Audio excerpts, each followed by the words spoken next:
हिंदुस्तान की सलामती और वहदत के हक़ में हम हिंदुस्तान के आइन पे हमें यकीन है। हम अपने मुल्क हिंदुस्तान के खिलाफ कोई नहीं करेंगे। कोर्ट में एफिडेविट देना है और सबके पासपोर्ट भी इजरा होंगे, रहा भी होंगे, कोई पुलिस की पकड़ दकड़ नहीं। जो असली डेमोक्रेसी में सरदार होते हैं वही लोगों को चुनते हैं अपने वोट से। गुजारिश कर रहे हैं हम अपनी पास्ट परफॉर्मेंस पे और जो हमने खिदमत लोगों की 2019 से की है उसके बेसिस पे आपको मालूम है कि मैं और मेरी जमात अपनी पार्टी वाहिद जमात है जिन्होंने 2019 5 अगस्त के बाद सामने आके ज़मीनों का तहफ़्फ़ुज़ और नौकरियों का तहफ़्फ़ुज़ कराया। इतने सारे मसले हैं, 3-3.5 हज़ार लोगों को रहा करवाया। और मुझे उम्मीद है कि अगर हम पावर में आते हैं तो जो नौजवानों की पकड़ दकड़ है उसे बंद कराएंगे और जिनके खिलाफ FIRs कटे हुए हैं थानों में बुलाया जाता है, एक जनरल एमनेस्टी ऐलान करेंगे। आपने हमारा मैनिफेस्टो में देखा होगा, फ्री पावर हम दे रहे हैं।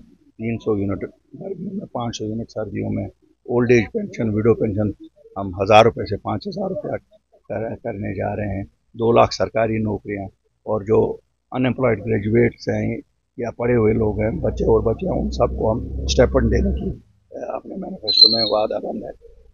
इसी तरह से काफ़ी सारी चीज़ें हैं। उज्ज्वला गैस स्कीम में जिनको 4 सिलेंडर फ्री उनको दे दिए। School, health services, water works, बाकी सब एक वर्ल्ड क्लास इंफ्रास्ट्रक्चर उसके लिए कायम करेंगे।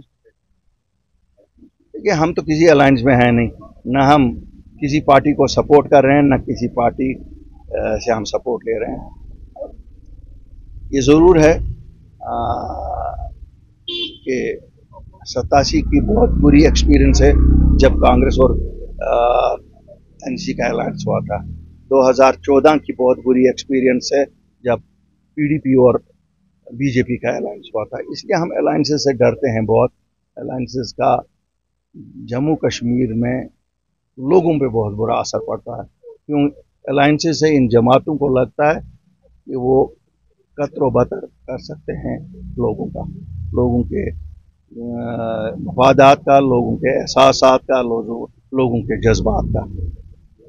और अगर हम आज देखें जो हमारे नौजवान जेलों में हैं या जो हमारे नौजवान इस वक्त थानों के चक्कर काट रहे हैं या जिनकी वेरिफिकेशन बंद है या जिनकी पासपोर्ट नहीं जुड़ा हुए हैं, FIR किसने काटे हैं?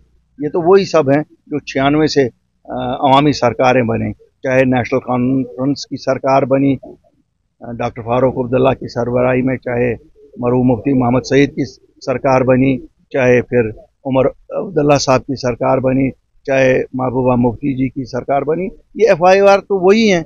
उन्हीं FIRों पे आज बच्चों को गिरफ्तार करके अंदर रखा गया है, या पासपोर्ट बंद किए गए हैं, या वेरिफिकेशन बंद किए, या थानों के चक्कर काट रहे हैं। तो इन जमातों को कम से कम शर्मिंदा तो होना चाहिए इन चीज़ों के लिए। हर बार बोला कि हम ये FIR वापस लेंगे, लिए नहीं, लेकिन अल्लाह के फजल से हम वादा बंद हैं कि अगर हमारी जमात पावर में आती है 30 सितंबर का कट ऑफ डेट करके हम आम माफ़ी का ऐलान करेंगे। एक सिंपल एफिडेविट की सलामती और वहदत के हक़ में हम हिंदुस्तान के आइन पे हमें यकीन है। हम अपने मुल्क हिंदुस्तान के खिलाफ कोई नहीं करेंगे। कोर्ट में एफिडेविट देना है और सबके पासपोर्ट भी इजरा होंगे, रहा भी होंगे, कोई पुलिस की पकड़ दकड़ नहीं।